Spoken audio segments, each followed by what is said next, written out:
नमस्कार दोस्तों, आप सभी का स्वागत है आपके अपने YouTube channel study with Prabhakar में। आज की इस क्लास में सीटेट जुलाई 2024 के लिए हिंदी पेडागोजी के 20 अति महत्वपूर्ण प्रश्नों को देखेंगे, जो प्रश्न बार बार एग्जाम में पूछे जाते हैं। इसलिए आप सभी इस वीडियो को पूरा एवं लास्ट तक जरूर देखें। वीडियो अच्छा लगे तो वीडियो को लाइक करें और चैनल पर पहली बार हो तो चैनल को सब्सक्राइब जरूर करें। आइए शुरू करते हैं। पहला प्रश्न है, बच्चों की भाषा संबंधी क्रमिक प्रगति का लेखा जोखा करना डॉट डॉट से संभव है। लिखित परीक्षा, मौखिक परीक्षा, पोर्टफोलियो, उत्तर पुस्तिकाओं। बच्चों की भाषा संबंधी क्रमिक प्रगति का लेखा जोखा करना पोर्टफोलियो से संभव है। इसका सही उत्तर है विकल्प सी। भाषा की पाठ्य पुस्तकें साध्य हैं, साधन हैं, अभ्यास परक ही होनी चाहिए, भाषा सीखने का एकमात्र संसाधन है। भाषा की पाठ्य पुस्तकें साधन हैं। इसका सही उत्तर है विकल्प बी। बच्चों की भाषा के आकलन का सर्वाधिक प्रभावी तरीका है प्रश्नों के उत्तर देना, लिखित परीक्षा, प्रश्न पूछना और पढ़ी गई सामग्री पर प्रतिक्रिया व्यक्त करना, श्रुत लेख। बच्चों की भाषा के आकलन का सर्वाधिक प्रभावी तरीका है प्रश्न पूछना और पढ़ी गई सामग्री पर प्रतिक्रिया व्यक्त करना। इसका सही उत्तर है विकल्प सी। पत्र पत्रिकाएं भाषा सीखने में त्रुटियों को बढ़ावा देती हैं, बाधक हैं, बड़ों के पढ़ने की वस्तु हैं, साधन हैं। पत्र पत्रिकाएं भाषा सीखने में साधन हैं। इसका सही उत्तर है विकल्प डी। कहानी सुनने से बच्चे कक्षा में एकाग्रचित होकर शांत बैठते हैं, बच्चे प्रसन्न होते हैं, बच्चों की कल्पना शक्ति व चिंतन शक्ति का विकास होता है, बच्चे अनुशासित रहते हैं। कहानी सुनने से बच्चों की कल्पना शक्ति व चिंतन शक्ति का विकास होता है। इसका सही उत्तर है विकल्प सी। बच्चों के लेखन कौशल का मूल्यांकन करने के लिए कौन सी विधि बेहतर हो सकती है? श्रुत लेख, अपने अनुभवों को लिखना, पाठ आधारित प्रश्नों के उत्तर लिखना, सुंदर लेख व अभ्यास। बच्चों के लेखन कौशल का मूल्यांकन करने के लिए सबसे बेहतर विधि हो सकती है अपने अनुभवों को लिखना। इसका सही उत्तर है विकल्प बी।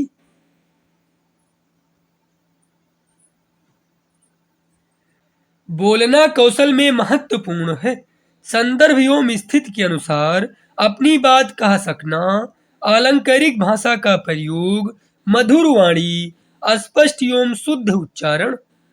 बोलना कौशल में महत्वपूर्ण है संदर्भ एवं स्थिति के अनुसार अपनी बात कह सकना। इसका सही उत्तर है विकल्प ए।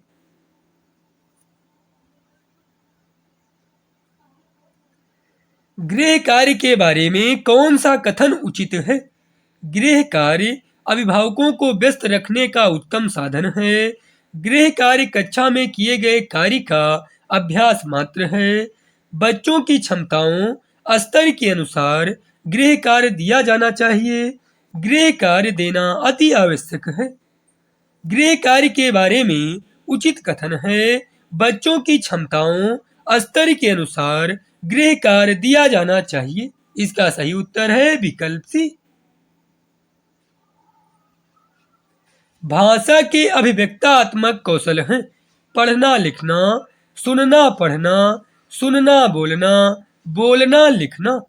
भाषा के अभिव्यक्तात्मक कौशल हैं बोलना और लिखना। इसका सही उत्तर है विकल्प डी। भाषा शिक्षण में खेल का सर्वाधिक महत्वपूर्ण स्थान है क्योंकि खेल भाषा को विस्तार देते हैं। भाषा शिक्षक को कम श्रम करना पड़ता है, खेल में आनंद आता है, खेल में शारीरिक विकास होता है। भाषा शिक्षण में खेल का सर्वाधिक महत्वपूर्ण स्थान है क्योंकि खेल भाषा को विस्तार देती हैं। इसका सही उत्तर है विकल्प ए। भाषा सीखने की कौन सी विधि मातृभाषा को मध्यस्थ बनाए बिना दूसरी भाषा को सिखाने में सहायक होती है? द्विभाषी विधि, अनुवाद विधि, अप्रत्यक्ष विधि, प्रत्यक्ष विधि। भाषा सीखने की अनुवाद विधि मातृभाषा को मध्यस्थ बनाए बिना दूसरी भाषा को सीखने में सहायक होती है। इसका सही उत्तर है विकल्प बी। पाठ के अंत में अभ्यास और गतिविधियों का उद्देश्य डॉट डॉट नहीं है। सृजनात्मकता का विकास करना, बच्चों को अभिव्यक्ति के अवसर प्रदान करना, प्रश्नों के उत्तर सरलता से याद करवाना, भाषा का विस्तार करना। पाठ के अंत में अभ्यास और गतिविधियों का उद्देश्य प्रश्नों के उत्तर सरलता से याद करवाना नहीं है। इसका सही उत्तर है विकल्प सी। भाषा सीखने में मातृभाषा का व्याख्यान नहीं होता है, पूर्ण रूप से होता है, आंशिक रूप से होता है। भाषा सीखने में मातृभाषा का व्याख्यान होता है। इसका सही उत्तर है विकल्प डी। एक प्राथमिक शिक्षक के रूप में आप सतत और व्यापक आकलन करते समय किसे सर्वोपरि मानते हैं? लिखित प्रश्न पत्र, बच्चों द्वारा विभिन्न संदर्भों में भाषा प्रयोग की क्षमता, कठिन शब्दों का श्रुत लेखन, पाठ से देखकर सुलेख लिखना। एक प्राथमिक शिक्षक के रूप में आप सतत और व्यापक आकलन करते समय बच्चों द्वारा विभिन्न संदर्भों में भाषा प्रयोग की क्षमता को सर्वोपरि मानते हैं। इसका सही उत्तर है विकल्प बी। भाषाई कौशल के संदर्भ में कौन सा कथन सत्य है? भाषाई कौशल एक दूसरे से स्वतंत्र होते हैं। भाषाई कौशल एक क्रम से सीखे जाते हैं। भाषाई कौशल एक साथ सीखे जाते हैं, क्रम से नहीं। भाषाई कौशल एक दूसरे को अप्रभावित नहीं करते।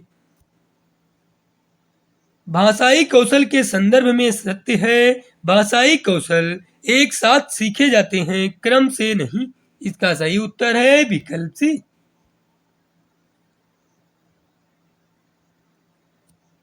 किसी नई भाषा को सीखने के संबंध में कौन सी बात सही है? मातृभाषा का ज्ञान सहायक होता है। शिक्षक के द्वारा मातृभाषा का प्रयोग कदापि नहीं करना चाहिए। शिक्षार्थियों द्वारा मातृभाषा का प्रयोग नहीं किया जाना चाहिए। मातृभाषा का प्रयोग सहायता करने की जगह बाधा उत्पन्न करता है। किसी नई भाषा को सीखने के संबंध में सही है, मातृभाषा का ज्ञान सहायक होता है। इसका सही उत्तर है विकल्प ए। निम्नलिखित में से कौन सा दृश्य शिक्षण अधिगम सामग्री नहीं है? रेडियो प्रसारण, संदर्भ पुस्तकें, चित्रात्मक चार्ट, पत्रिकाएं तथा समाचार पत्र। दृश्य शिक्षण अधिगम सामग्री नहीं है, पत्रिकाएं तथा समाचार पत्र। इसका सही उत्तर है विकल्प डी। संज्ञानात्मक अधिगम का सिद्धांत निम्नलिखित में से किसे स्वीकृति नहीं देता है? मनुष्य भाषा यंत्र के साथ जन्म लेते हैं। त्रुटियां अधिगम प्रक्रिया का ही हिस्सा हैं। भाषा विवेचन तथा मानसिक प्रक्रियाओं के द्वारा सीखी जाती हैं। भाषा आदत निर्माण की प्रक्रिया के द्वारा सीखी जाती है। संज्ञानात्मक अधिगम का सिद्धांत भाषा आदत निर्माण की प्रक्रिया के द्वारा सीखी जाती है को स्वीकृति नहीं देता है।